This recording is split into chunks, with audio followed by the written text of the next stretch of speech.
ઘરની આ જગ્યામાં પિતૃ કરે છે વાસ. પિતૃ પક્ષ દરમિયાન ઘીનો દીવો કરવાથી તૃપ્ત થશે પૂર્વજો.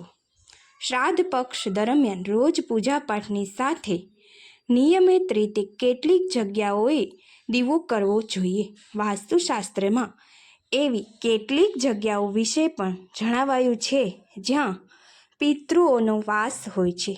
ત્યાં દીવો કરવાથી પરિવારના લોકોને સુખ સમૃદ્ધિ પ્રાપ્ત થાય છે.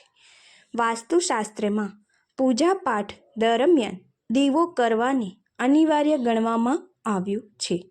નિયમિત રીતે સવારે અને સાંજે ઘરમાં દીવો પ્રજ્વલિત કરવો જોઈએ.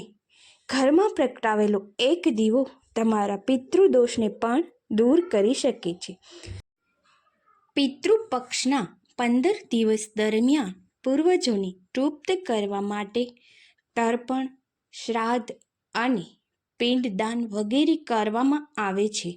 પરંતુ તેની સાથે જ જો ઘરની આ જગ્યાએ દીવો કરવામાં આવે તો ઘર ઉપર પિતૃઓના આશીર્વાદ રહે છે અને પરિવારના લોકોને સુખ સમૃદ્ધિ પ્રાપ્ત થાય છે. શ્રાદ્ધ પક્ષ દરમિયાન રોજ પૂજાપાઠની સાથે નિયમિત રીતે કેટલીક જગ્યાઓએ દીવો કરવો જોઈએ. વાસ્તુશાસ્ત્રમાં એવી કેટલીક જગ્યાઓ વિશે પણ જણાવાયું છે જ્યાં પિતૃઓનો વાસ હોય છે.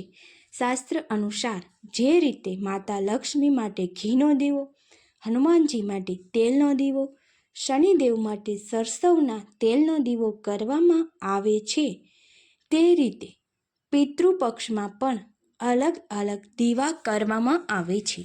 તો ચાલો તમને પણ જણાવીએ કે પિતૃપક્ષ દરમિયાન કઈ દિશામાં દીવો કરવાથી પિતૃ તૃપ્ત થાય છે. વાસ્તુશાસ્ત્ર અનુસાર પિતૃપક્ષના આ દિવસ દરમિયાન પિતૃઓનું સ્મરણ કરવામાં આવે છે.